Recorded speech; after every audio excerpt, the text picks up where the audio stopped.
Boopathi John ரொம்ப மகிழ்ச்சியாக இருக்கீங்க அப்படின்னு அக்னிஸ்வரே சொன்னார். எப்படி பார்க்கலாம், கருத்து கணிப்பு தொடர்பாக நிறையா கருத்து விமர்சனங்கள் தொடர்கிறது. ஒவ்வொரு கருத்து கணிப்பின் போதும் கருத்து திணிப்பு என்றெல்லாம் கூறுவார்கள். ஒரு சில தேர்தல்கள் கருத்து கணிப்புகளோடு ஒத்து போயிருக்கு, பல தேர்தல்கள் ஒத்து போகாமல் இருந்திருக்கு. இதெல்லாம் நம்ம ட்ராக் ரெக்கார்டில் பார்க்குறோம். தற்போது பெரிதும் எதிர்பார்க்கப்பட்ட இந்த 26 தேர்தல் 5 மாநில தேர்தல் தொடர்பாக வந்து கொண்டே இருக்கிறது. தமிழகத்தில் நம்ம பார்க்கும் பொழுது 1, 2, 3 இந்த செய்திகள் நமக்கு கிடைக்கப்பெறுகின்றன. எப்படி பார்க்கலாம் பூபதி ஜான்? இது எப்படின்னா சார், இந்த எக்ஸிட் போல் வந்து ரொம்ப இன்ட்ரெஸ்டிங்காக தான் இருக்கும். எப்படி வரும் என்னங்கிறது வந்து பயங்கர கலக்கமாக தான் இருந்துச்சு. ஈவன் ஆளுங்கட்சிக்கே இருக்கக்கூடிய திமுக அலைட் ஃபோர்ஸுக்கே ஓப்பனாக உடச்சி பேசுகிறோம்னா அவங்களுக்கு குறுக்குன்னு தான் இருந்துச்சு. என்ன வருமோ ஏன்னா ஒரு விஜய் ஃபேக்டர் வந்து ஒரு மிகப்பெரிய எழுச்சியை கொடுத்துச்சு. அதில் அன்டிஸ்பியூட்டட் ஃபேக்ட் அது. ஏன்னா களத்தில் பார்த்தீங்கன்னா இளைஞர்களுடைய இருபாலார், பெண்கள், மற்ற இருக்கக்கூடிய இந்த ஆன்டி இன்கம்பிஷன் சொல்லக்கூடிய சில மக்கள் எல்லாமே வந்து பண்ணால் விஜயோட ஒரு ஸ்விங்கு தான் இருந்துச்சு. அந்த ஒரு ஆதரவு அடிச்சு அது வந்து ஸ்வீப் பண்ணுமோ அப்படின்னு கூட நம்ம நினச்சோம்.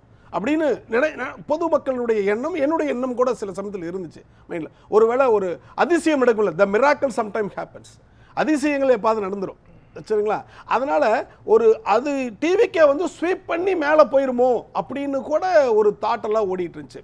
அப்போ டிவிக்கு ஸ்வீப் பண்ணல அப்படின்னு ஓரளவுக்கு அந்த ஒரு மேஜர் அதிகமாக வந்ததை விட தாவேக்காவுக்கு குறைவாக வந்ததில் பெரும் மகிழ்ச்சி தெரியுது இல்லைங்க. அது மட்டும் இல்லைங்க, என்னன்னா டிவிக்கே வந்து இப்போ நீங்கள் வலைதளங்களில் இணையதளங்கள்லாம் பாருங்க, இந்த இளைஞர்கள் எல்லாம் போடக்கூடிய அந்த இதெல்லாம் பார்த்தீங்கன்னா சின்ன குழந்தை 12 வயசு குழந்தை நீ வந்து சொல்லுது டிவிக்கு போடலைன்னா அம்மா நான் வந்து என்ன வேணாலும் பண்ணிக்குவேன், உயிரோடு இருக்கிறேன்னு தெரியாதுன்னு கூட மிரட்டுது.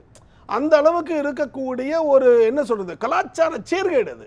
அப்போ இது போன்ற ஈவன் மூத்த நீதிபதி கூட நம்ம வானொலியில் யூடியூப்ல தொடங்கி இந்த மாதிரியான தேர்தல் முடிவுகள் எது வேணாலும் வரலாம், எப்படி ஏற்றுக்கொள்ளணும், பெரிய பெரிய தலைவர்கள் எல்லாம் தோத்துருக்கிறாங்க, அதனால விபரீதமான முடிவுகள் எதையும் எடுத்துடக்கூடாது அப்படின்னு கிருபாகரன் அவர்கள், மூத்த நீதிபதி அவர்கள் வந்து சொல்றாரு. அப்போ அந்த அளவுக்கு சொல்றேன்னா அது ஒரு இம்பாக்ட் இருக்குதுன்னு தான் அர்த்தம்.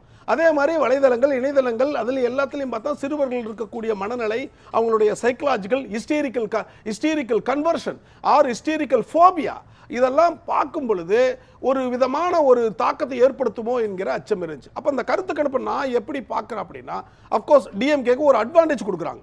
எல்லா கருத்து கணிப்பும் ஓரளவுக்கு அட்வான்டேஜ், ஏதோ தனிப்பெரும்பான்மை வருமா வராதா இல்லை அப்படின்னா ஒரு அட்வான்டேஜ் கொடுக்குறாங்க. என்ன ஒரு கருத்து கணிப்பில் ஒரு இதுன்னா டிவிக்கே ஸ்வீப் பண்ணிரும் அப்படிங்கிற ஒரு கான்செப்டை இந்த கருத்து கணிப்பு பொய்யாக்குது. அதுதான் பார்க்குறோம், அதுதான் நான் பார்க்குறேன். அது மாதிரி எந்த கணிப்புகளும் இது வரைக்கும் வெளி வரல. அதுதான் அப்படி எதுவும் இல்ல. இப்ப ஜூனியர் எல்லா கணிப்புகளுமே 3வது இடத்தை நோக்கி நகர்த்து இருக்கிறது தாவேகாவை. அதாங்க ஜூவியில் கூட பாத்தீங்கன்னா அவங்க லிஸ்டே போட்டாங்க. புசியானதுக்கு நீர்வளத்துறை, இவருக்கு வந்து பொதுப்பணித்துறை வந்து செங்கோட்டையன் சாருக்கு அப்படின்னு சொல்லி லிஸ்ட் போட்டே வெளியே வந்துருச்சு. இன்னைக்கு அவங்க மறுத்தாங்க, நாங்க போடலன்னு நிர்மல் குமார் பதிவு செய்தார். நான் சொல்றது எங்களுக்கு அதுக்கு சம்பந்தம் இல்ல. இருங்க நான் சொல்றத கேளுங்க, இருங்க நான் சொல்றத அவங்க சொல்லிட்டாங்கன்னு சொன்னீங்களா? இருங்க இல்ல மதிவாணன், இல்ல நானே பேசிட்டேன். பூபதி சமூக வலைத்தளங்கள் வெளிவந்தது, அதற்கும் எங்களுக்கும் சம்பந்தம் இல்ல. அந்த கட்சி விளக்கம் கொடுத்திருக்கு. ஏங்க ஜூவியில வந்திருக்கிற செய்தி சொல்றேங்க, நீங்க தொடர்ந்து இல்லாதத போடலாமா?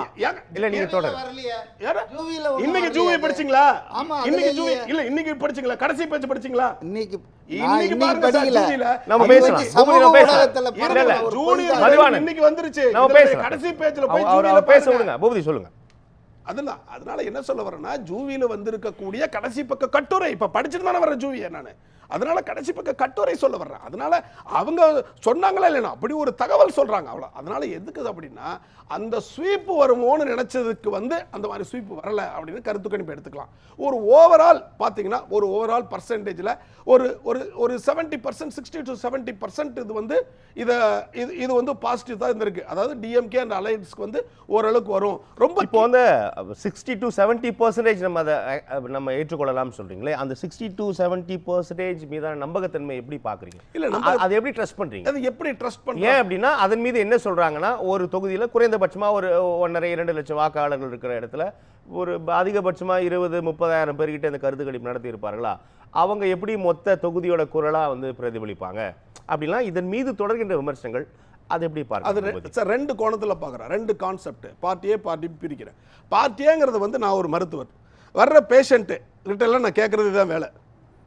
சும்மா பேசிகிட்டு இருக்கும்போது எப்படி இருங்க, கலநிலவரம் எப்படி இருக்குது, அரசியல் எப்படி இருக்குது, எந்த மாதிரி இருக்குங்க, உங்களுடைய ஸ்விங் என்னன்னு கேட்பேன். அது வந்து நான் கேட்குற பழக்கம் உண்டு. என்னுடைய நண்பர்கள் அது எப்படி பார்ப்பேன்னா, சிட்டிக்குள்ளேயும் கேட்பேன், வெளியே கேட்பேன், பல மாவட்டங்களெல்லாம் கேட்பேன், ஃபோன் பண்ணி கேட்பேன், இது கேட்பேன். அதில் வந்து நான் கிடைச்ச ஒரு அனுபவம் என்னென்னா, இளைஞர்கள் மற்ற இருக்கக்கூடிய பெண்கள், ஈவன் சிறுபான்மை மக்கள் இருக்கக்கூடிய நிறைய பேர் கூட விஜய்க்கான ஸ்விங் வந்திருக்கு அப்படிங்கிறத நான் அறிஞ்சுக்கிட்டேன். அதே மாதிரி இன்னொரு செக்ஷனில் கேட்கும்போது என்னென்னா, இவருடைய திட்டங்கள், டிஎம்கேனுடைய திட்டங்கள், அதனுடைய வாக்குகள், அப்புறம் இந்த பிஜேபியினுடைய எதிர்ப்பு சம்பந்தப்பட்ட வாக்குகள், இப்போ வந்திருக்கக்கூடிய எஃப்சிஆர்ஏ அது சம்பந்தப்பட்ட இது நிகழ்வுகள், அதற்கு எடுத்து இருக்கக்கூடிய டீலிமிட்டேஷன் இருக்கக்கூடிய டிஎம்கே எடுத்து வச்ச திட்டங்கள், அப்போ ஓவரால் இருக்கக்கூடிய உரிமை தொகையாக இருக்கட்டும், விடியல் பயணமாக இருக்கட்டும், ஒன்றும் அவங்க கொடுத்துருக்கக்கூடிய மற்ற திட்டங்களாக இருக்கட்டும், இது எல்லாமே வந்து நம்மளுக்கு சேஃபாக இருக்கும் அப்படின்னு சொல்லக்கூடிய கருத்துக்கள். இந்த ரெண்டையும் அனலைஸ் பண்ணி தான் இந்த ஒரு என்னுடைய பர்சனல் ஒப்பீனியனாக கொண்டு வர்றேன்.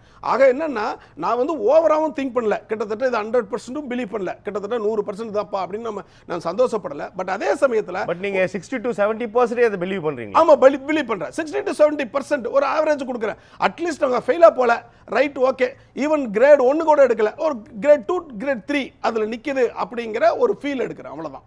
நம்ம பேசலாம்.